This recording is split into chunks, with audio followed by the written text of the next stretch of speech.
প্রিয় শিক্ষার্থী বন্ধুরা, তোমাদের সকলকে স্বাগত জানাই অপূর্ব মানা হোম টিউটর ইউটিউব চ্যানেলে। আজ আমি তোমাদের সঙ্গে তোমরা যারা এবছর 2025-এর উচ্চ মাধ্যমিক পরীক্ষার্থী, তোমাদের এবিটে টেস্ট পেপার থেকে পেজ নাম্বার AC 267 পেজ, ঠিক আছে, AC 267 পেজের এমসিকিউ প্রশ্ন উত্তরের ক্লাস নিলাম। চ্যানেলে নতুন থাকলে সাবস্ক্রাইব করবে, বেল আইকন অপশানে সেভ রাখবে।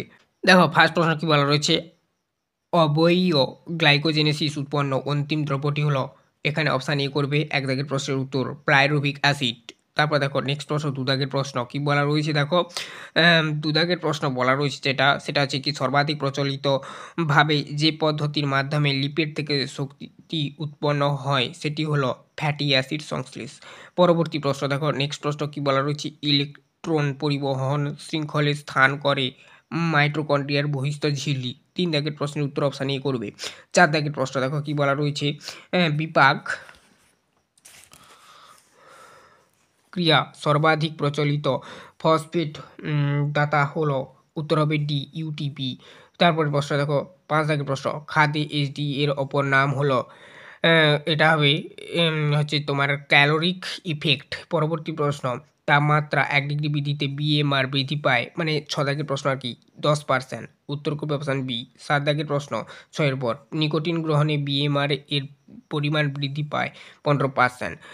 18 দাগের প্রশ্ন, কোলেস্ট্রামে প্রচুর পরিমাণে উপস্থিত অ্যামাইনো অ্যাসিডটি হলো, উত্তর হবে ট্রিপ্টোফ্যান, অপশান এ করবে। পরবর্তী প্রশ্ন, 11 দাগের প্রশ্ন, উদরস্ফীতির জন্য শিশুদের অবিরত কাঁধকে বলা হয়, উত্তর হবে কোলিক পেইন। পরবর্তী প্রশ্ন দেখো, নেক্সট প্রশ্ন কি বলা রয়েছে, 10 দাগের প্রশ্ন, একজন প্রাপ্তবয়স্ক ব্যক্তির দৈনিক খাদ্য তালিকা যে পরিমাণ দুধ থাকা বাঞ্ছনীয় তা হলো 100 ml। পরবর্তী প্রশ্ন কি বলা রয়েছে, দেখো প্যারেন্টাল ফিডিংকে এটিও বলা হয়ে থাকে, মানে কি বলা হয়ে থাকে আর কি, উত্তরটা হবে যেটা, সেটা হচ্ছে কি ইন্ট্রোভেনাস ফিডিং বলা হয়ে থাকে। পরবর্তী প্রশ্ন দেখো, 12 দাগের প্রশ্ন, যখন হৃৎপিণ্ডে O2 এর পরিপোষকের অভাব ঘটে তখন তাকে বলা হয়, উত্তর করবে যেটা, সেটা হচ্ছে কি ইনস্ক্রাকর্ন। তারপরে দেখো 13 দাগের প্রশ্ন, খাদ্যের দীর্ঘ জীবনকে বলা হয়, উত্তর হবে লং টাইম ফুড লাইফ।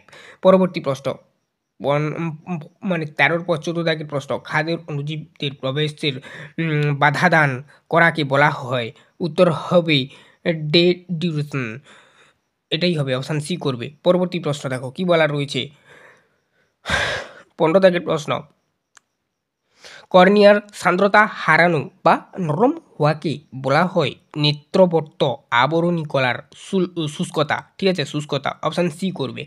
16 দাগের প্রশ্ন, ICMR নামটি প্রচলিত হয়, উত্তর হবে 1949 সালে। তারপরে দেখো পরবর্তী প্রশ্ন, এনজিও হলো কি, বেসরকারি চালিত সংস্থা একটি আর কি। তারপরে দেখো নেক্সট প্রশ্ন, BIS এর পুরো কথাটি হলো, উত্তর হবে ব্যুরো অফ ইন্ডিয়ান স্ট্যান্ডার্ড, ঠিক আছে, অপশান ডি করবে। তারপর দেখো নেক্সট প্রশ্ন কি বলা রয়েছে, জাতীয় পুষ্টি প্রকল্প অনুযায়ী অভাবজনিত রোগ প্রতিরোধক প্রকল্পকে বলা হয়, উত্তর হবে NNAPP, ঠিক আছে। পরবর্তী প্রশ্ন দেখো কি বলা রয়েছে,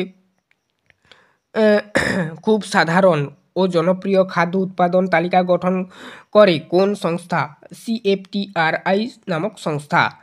গর্ভাবস্থায় একটি প্রচলিত সমস্যা হলো, এখানে দেখো 21 দাগের প্রশ্ন তথা শেষ প্রশ্ন এই পেজের 268 নম্বর পেজের, AC 268 নম্বর পেজ আর কি। তো উত্তরটা করবে যেটা, সেটা হচ্ছে কি অপশান বি, অর্থাৎ উদারাময়। তাহলে কি হলো, গর্ভাবস্থায় একটি প্রচলিত সমস্যা হলো উদারাময়।